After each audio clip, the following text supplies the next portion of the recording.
നേർവേദി പ്രഭാഷണ പരമ്പരയിലേക്ക് ഏവർക്കും സ്വാഗതം. സുവിശേഷകൻ കുഞ്ഞുമോൻ തോട്ടപ്പള്ളി ഇപ്പോൾ നിങ്ങളുമായി ദൈവവചനം പങ്കുവെക്കുന്നു. ശ്രദ്ധിച്ചാലും.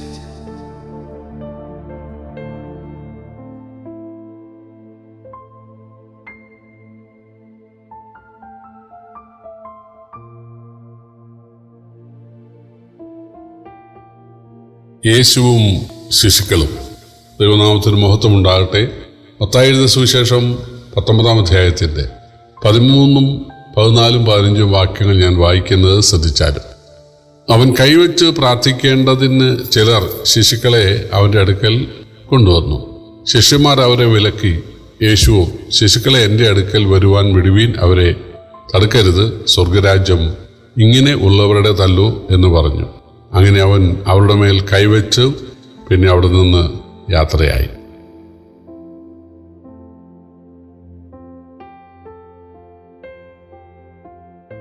ചില ആളുകൾ തങ്ങളുടെ ശിശുക്കളെ യേശുവിൻ്റെ അടുക്കൽ കൊണ്ടുവരികയാണ്. കൈവച്ച് യേശു പ്രാർത്ഥിക്കണം. അപ്പോൾ ശിഷ്യന്മാർ പറഞ്ഞു, അതൊന്നും പാടില്ല, യേശു അതൊന്നും ചെയ്യുകയില്ല. അങ്ങനെ ഉള്ള ആളുകൾ ഇന്നുമുണ്ട്. അതായത് യേശു ഇങ്ങനെയാണ്, യേശുവിൻ്റെ സ്വഭാവം, അവർ ചിന്തിക്കുന്ന പോലെയാണ് യേശു ചിന്തിക്കുന്നത്, അങ്ങനെ കരുതുന്നവരുണ്ട്. പത്രോസ് യേശുവിനോട് പറഞ്ഞു, നീ മരിക്കരുത്. യേശു എന്താ പറഞ്ഞത്?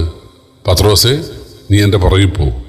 നീ ദൈവത്തിൻ്റെതല്ല മനുഷ്യതാണ് ചിന്തിക്കുന്നത്, സാത്താനെ എന്നാണ്. സാത്താനെ, എൻ്റെ പുറകിൽ പോവുക. പത്രോസ് യേശുവിൻ്റെ മുമ്പിലായിരുന്നു. യേശുവിന് ആലോചന പറഞ്ഞു കൊടുക്കുന്ന പ്രായമുള്ള ആളല്ലേ. അതുകൊണ്ട് യേശുവിന് ഇങ്ങനെ നിർദ്ദേശങ്ങൾ നൽകുകയായിരുന്നു. യേശു ശാസിച്ചു, നീ പുറകുന്നാൽ മതി. നമ്മൾ വായിക്കുന്നുണ്ട് മുന്നടക്കുന്നവരെന്ന്. ചിലർ യേശുവിന് ഇങ്ങനെ വഴിയൊരുക്കുകയാണ്, മുന്നടക്കുകയാണ്. വാസ്തവത്തിൽ ആരും യേശുവിന് മുന്നടക്കണ്ട, പിന്നിൽ മതി. യേശുവിന് ഒരു സെക്രട്ടറി ഒന്നും ഇല്ലായിരുന്നു. ഈ വഴി പോകുന്നതാണ് നല്ലത്, ആ വഴി മോശമാണ്, അല്ലെങ്കിൽ ഇവിടെയുള്ള മനുഷ്യർ നല്ലതല്ല, അവർ നല്ലതാണ്. ഇങ്ങനെയുള്ള ഒരു നിർദ്ദേശവും ആരും യേശുവിന് നൽകണ്ട. യേശുവിനെ അറിയാം. പക്ഷെ എന്നാലും സമ്മതിക്കത്തില്ല, ചിലർ മുന്നടക്കുകയാണ്. അങ്ങനെയുള്ള ആളുകൾ ഇപ്പോഴും ഉണ്ട്. അതായത് വേദപുസ്തകത്തിൽ ഇല്ലാത്ത കാര്യങ്ങൾ, പ്രത്യേകിച്ച് പുതിയ നിയമത്തിൽ ഇല്ലാത്ത കാര്യത്തിന് വേണ്ടി അവരങ്ങ് വഴക്ക് പിടിക്കുകയാണ്. എന്ന് പറഞ്ഞാൽ അതിങ്ങനെയാണ് അതിൻ്റെ അർത്ഥം, യേശു ഇങ്ങനെയാണ് ചിന്തിക്കുന്നത്. ഉദാഹരണം പറഞ്ഞാൽ, സ്നാനപ്പെടുത്തുന്ന സമയത്ത് അത് മലത്തി മുക്കണമോ ഇരുത്തി മുക്കണോ?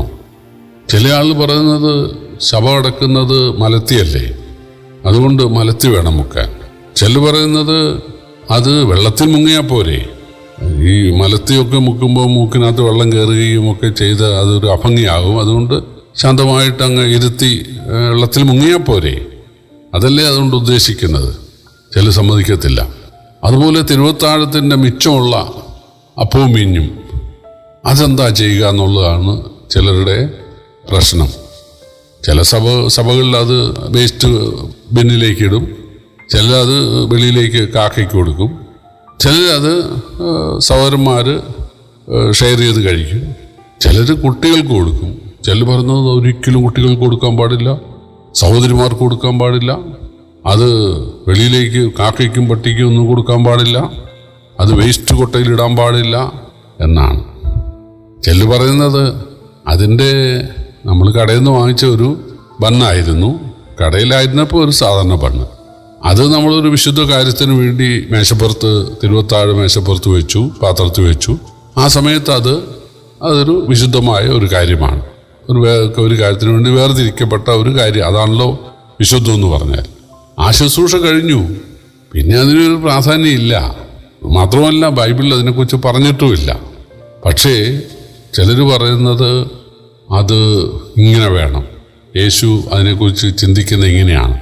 അപ്പോൾ യേശുവിൻ്റെ ചിന്ത ഇങ്ങനെ അവർ ചിന്തിക്കുന്നത് പോലെയാണെന്നാണ് ചിലർ പറയുന്നത്. ഇങ്ങനെ ഒരുപാട് കാര്യങ്ങളുണ്ട്. ശവസംസ്കാരത്തിൻ്റെ കാര്യം അങ്ങനെയാണ്. അതുപോലെ ആരാധന യോഗത്തിലെ കാര്യങ്ങളൊക്കെ ആദ്യം 2 പാട്ട്, പിന്നെ ഒരു സ്തോത്രം, പിന്നെ സങ്കീർത്തനം, പിന്നെ ചില ധ്യാനചിന്തകൾ, പിന്നെ സ്തോത്രം, ഇടയ്ക്ക് പാട്ട്. തിരുവത്താഴ് സമയത്ത് ചില സഭയിൽ പാടും, ചിലർ ആ സമയത്ത് പാടത്തില്ല. ചിലർ പറയുന്നത് യേശു ഇങ്ങനെയാണ് ചിന്തിക്കുന്നത്. ബൈബിളിൽ അതിനെക്കുറിച്ചൊന്നും പറഞ്ഞിട്ടില്ല. ശവസംസ്കാര ശുശ്രൂഷ എങ്ങനെയായിരിക്കണം അത് സംബന്ധിച്ചൊന്നും ബൈബിളിൽ ഒരു വിശദീകരണവും കാണുന്നില്ല. പക്ഷേ ചിലർ പറയുന്നത് അത് ദൈവം ഇങ്ങനെയാണ് ചിന്തിക്കുന്നത്, തങ്ങൾ ചിന്തിക്കുന്ന പോലെയാണ് ദൈവം ചിന്തിക്കുന്നത്. അങ്ങനെയുള്ള മനുഷ്യരുണ്ട്. ഇവിടെ യേശു ഒന്ന് തൊട്ട് പ്രാർത്ഥിക്കാൻ മാതാപിതാക്കളാകാം, അല്ലെങ്കിൽ മറ്റുള്ളവരാകാം, കുഞ്ഞുങ്ങളെ കൊണ്ടുവന്നു. ശിഷ്യന്മാർ പറഞ്ഞു ഇല്ലില്ല, പാടില്ല. യേശു പറഞ്ഞു അവരെ തടയരുത്, സ്വർഗരാജ്യം ഇങ്ങനെയുള്ളവരുടേതാണ് എന്ന് പറഞ്ഞാൽ ശിശുക്കളെ പോലെ തങ്ങളെ തന്നെ താഴ്ത്തുന്ന ആളുകൾ. അതാ എനിക്ക് രക്ഷ ആവശ്യമുണ്ട്, ദൈവസഹായം ആവശ്യമുണ്ട്. ശിശുക്കൾക്കൊക്കെ മറ്റുള്ളവർ സഹായം ആവശ്യമാണല്ലോ എല്ലാ കാര്യത്തിനും. അപ്പം അതുകൊണ്ട് എനിക്ക് സഹായം ആവശ്യമാണ് എന്ന തോന്നലുള്ള തങ്ങളെ തന്നെ താഴ്ത്തുന്ന ആളുകളാണ് ദൈവരാജ്യത്തിൽ കിടക്കുന്നത്. അല്ലെ, ദൈവരാജ്യത്തിൽ കിടക്കാൻ അവർക്ക് ആദ്യം വേണ്ടത് തങ്ങളെ തന്നെ താഴ്ത്തുക എന്നുള്ളതാണ്. അതാണ് യേശു ഉദ്ദേശിച്ചത്. യേശു തൊട്ട് അനുഗ്രഹിച്ചു. പ്രിയപ്പെട്ടവരെ, ഇവിടെ യേശു തൻ്റെ അടുക്കൽ കൊണ്ടുവരപ്പെട്ട ശിശുക്കളെ അല്ലെങ്കിൽ ബാലികാ ബാലന്മാരെ കൈതൊട്ട് അനുഗ്രഹിച്ച് അവർക്ക് വേണ്ടി പ്രാർത്ഥിച്ചു. അല്ലെങ്കിൽ അതെ, അതിൻ്റെ പേര് ചെല്ലു പറഞ്ഞത് ശിശുക്കളെ സ്നാനപ്പെടുത്താവുന്ന. ആരെയാണ് സ്നാനപ്പെടുത്തേണ്ടതെന്നുള്ളത് വളരെ വ്യക്തമായിട്ട് അതിൻ്റെ ചട്ടം, അതിൻ്റെ വിധിയൊക്കെ വേദപുസ്തകത്തിൽ പറഞ്ഞിട്ടുണ്ടല്ലോ. മാനസാന്തരപ്പെട്ട് വിശ്വാസം ഏറ്റുപറഞ്ഞ് യേശുവിനെ രക്ഷകനായും ഒക്കെ സ്വീകരിച്ചിട്ടുള്ള ആളുകൾ വേണം വെള്ളത്തിൽ മുങ്ങി സ്നാനപ്പെടാൻ. അപ്പം ചെല്ലു പറയുന്നത് കൊർന്നല്യോസിൻ്റെ കുടുംബം സ്നാനപ്പെട്ടു, ലുദിയയും കുടുംബവും സ്നാനപ്പെട്ടു, കാരാക്കപ്പമാണിയും കുടുംബവും സ്നാനപ്പെട്ടു. അപ്പം കുടുംബത്തിൽ കുഞ്ഞുങ്ങൾ കാണുകയില്ല എന്നാണ്. ഇപ്പോൾ ഒരാൾ പറയുകയാണ് ഞങ്ങൾ കുടുംബമായിട്ട് ഇത്തവണ കുടുംബത്തിൽ എല്ലാവരും വോട്ട് ചെയ്തു എന്ന് പറഞ്ഞാൽ 8 ദിവസം പ്രായമായ കുഞ്ഞും വോട്ട് ചെയ്തതെന്നാണോ? ആ കുഞ്ഞിനെ എടുത്തുകൊണ്ട് ബൂത്തിൽ പോയി കാണും. കുഞ്ഞ് വോട്ട് ചെയ്തോ? ഇല്ല. വോട്ട് ചെയ്യാനുള്ള യോഗ്യത 18 വയസ്സ് തികയ വോട്ടേഴ്സ് ലിസ്റ്റിൽ പേരുണ്ടായിരിക്കുക എന്നുള്ളതാണ്. അപ്പം അങ്ങനെ ആ വീട്ടിൽ വോട്ടേഴ്സ് ലിസ്റ്റിൽ പേരുള്ള എല്ലാവരും വോട്ട് ചെയ്തു എന്ന് പറഞ്ഞാൽ അവർക്ക് പറയാം കുടുംബമായി ഞങ്ങൾ വോട്ട് ചെയ്തു. അല്ലാതെ ആ കുടുംബത്തിൽ വോട്ടേഴ്സ് ലിസ്റ്റിൽ പേരില്ലാത്ത, തിരിച്ചറിവില്ലാത്ത പിന്നെ ശിശുക്കൾ, ബാലികാബാലന്മാർ അവർ വോട്ട് ചെയ്തതെന്ന് അർത്ഥമില്ല. സ്നാനപ്പെടേണ്ടത് യേശുവിനെ കൈക്കൊണ്ടിട്ടുള്ള ആളുകളായിരിക്കണം. പാപബോധമുള്ള ആളുകൾ, പാപത്തെ ഉപേക്ഷിച്ച ആളുകൾ. യോഹന്നാൻ ശാവകൻ്റെ അടുക്ക് സ്നാനപ്പെടാൻ വന്നവരെ സർപ്പസന്തതികളെന്നല്ല യോഹന്നാൻ വിളിച്ചത്. കാരണം അവർ പാപത്തെ ഉപേക്ഷിച്ചിട്ടായിരുന്നില്ല വന്നത്. പാപത്തെ ഉപേക്ഷിച്ച് മാനസാന്തരപ്പെട്ട് യേശുവിനെ രക്ഷകനായി സ്വീകരിക്കുന്ന ആളുകൾ വേണം സ്നാനപ്പെടാൻ. യേശു ശിശുക്കളെ, തൻ്റെ അടുക്കൽ കൊണ്ടുവന്ന ശിശുക്കളെ കൈതൊട്ട് അനുഗ്രഹിച്ച് പ്രാർത്ഥിച്ചു. അതിൻ്റെ അടിസ്ഥാനത്തിൽ ചോരക്കുഞ്ഞുങ്ങളെ വെള്ളം തളിച്ച് അവർക്ക് സ്നാനം നൽകാം എന്നൊരു ഉപദേശം സ്ഥാപിക്കാനായിട്ട് സാധിക്കുകയില്ല. തീർച്ചയായിട്ടും യേശുവിനെ രക്ഷകനായി സ്വീകരിക്കുന്ന ഏത് പ്രായത്തിലുള്ള ആളുകൾക്കും കർത്താവിൻ്റെ മക്കളായി തീരാം, രക്ഷിക്കപ്പെടാം എന്നുള്ള ഒരു ഉപദേശമാണ് നമുക്കിവിടെ കാണാൻ സാധിക്കുന്നത്.